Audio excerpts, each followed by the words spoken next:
The beauty of being a real estate agent is that everyone you talk to is a potential client.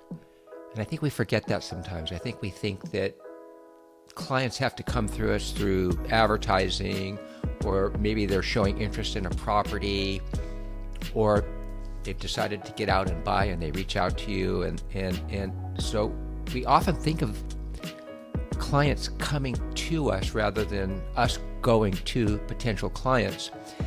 And I'm always reminded by my good friend Fred Wilson, who always said that everyone lives somewhere and everybody's life is changing. Now think about that. So if everybody lives somewhere and everybody's life is changing, that means virtually everyone you speak to as you go out throughout your day is a potential client. And part of interacting with people is having a really, really deep knowledge of the market and properties for sale. And even more so, having like a handful of properties that you think are really, really good buys, because these properties will come to mind as you're talking to people, and they will become potential properties for the people you're interacting with. So let's say you're at your accountant's office. Maybe ask him about his business. Maybe say, hey, I have lots of people that are looking for accountants. Can I refer them to you? And obviously they're going to say yes. And when they say yes, then you can say, and by the way, if you ever hear anybody that's potentially selling their property, why don't you refer them to me? Or if they're buying, refer them to me. So a quid pro quo type of interaction with your accountant, with your attorney, with the barista, with the your favorite dry cleaners, wherever it is, restaurants, anything. Make sure you're also creating that quid pro quo referral base where you're sending business to the people that you work with, and then they're sending business back to you.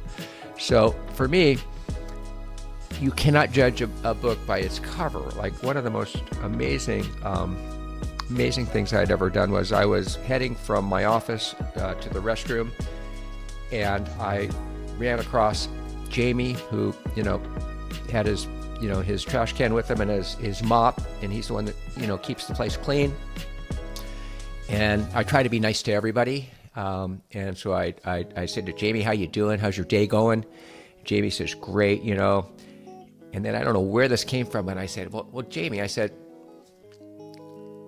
where do you live, Jamie? I said, do you live near here? And he says, oh, no, I live in Diamond Bar. And I go, oh, wow. I said, that's a good drive from here. And then I said to him, now let me ask you a question. Do you rent or do you own? He says, oh, no. He says, I bought the house. I own. And I go, how do you like it? He says, well, I love Diamond Bar. I love my home. And I said to him, I kept going with it. I said to him, and then I thought, I said, have you thought about buying more property? And he says, so funny you should ask, but I am looking for property right now. Now, what's interesting about that conversation is you could dismiss Jamie. But here's what I know about Jamie. I know he works at this building where the office is. I also know he works at the Vintage Market, and I know he has a third job. So you can never really judge a book by a cover, and you cannot automatically assume somebody is not going to be a purchaser or somebody in real estate. And so that just goes right back to this whole theory about everyone lives somewhere and everyone's life's changing. Now, the life changing part is really, really interesting, because let's say you're living in your home and you get a job transfer. Let's say you're having a problem with your marriage and you're going to get a divorce. Let's say you have a baby on the way. So whether it's a positive event or a negative event, there could be something going on in your life that might make you want to move or buy a property.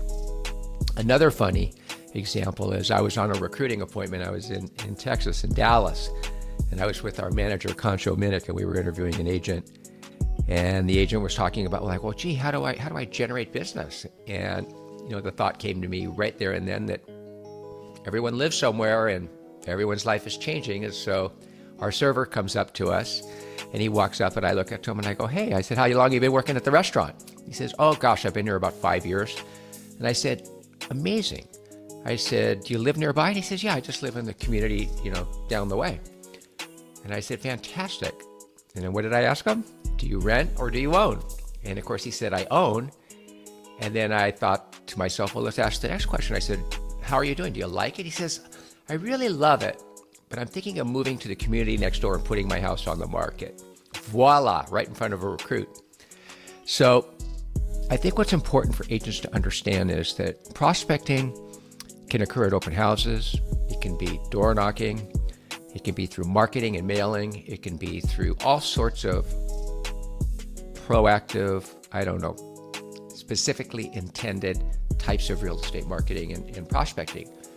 But it could also be just a simple conversation with somebody that you bump into too. And as long as you're not that realtor that says, hey, I'm a realtor, do you know anybody that wants to buy or sell? And you're handing people your cards and coming off really salesy, you're going to actually interact with people in a much different way, and you're going to find out things about them. See, it's about being interested in them and about their lives and what they're doing and where they live.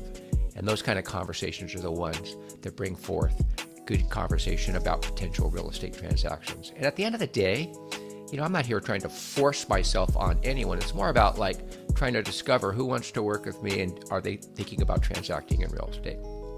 It's really that simple.